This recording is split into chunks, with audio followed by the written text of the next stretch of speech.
Coffee হাউসের সেই আড্ডাটা আর নেই, আর নেই। কোথায় হারিয়ে গেল সোনালি বিকেলগুলো সেই আর নেই। লা লা লা লা লা লা লা লা লা লা লা লা লা লা।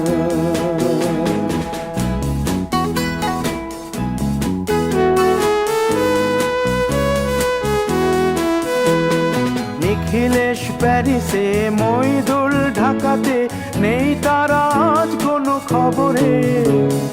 গ্র্যান্ডের গিটারিস্ট গোয়ানিজ ডিসুজা ঘুমিয়ে আছে যে আজ কবরে। কাকে যেন ভালোবেসে আঘাত পেয়ে যে শেষে পাগলা গারদে আছে রমা রায়। অমলটা ধুকছে দুরন্ত ক্যান্সারে জীবন।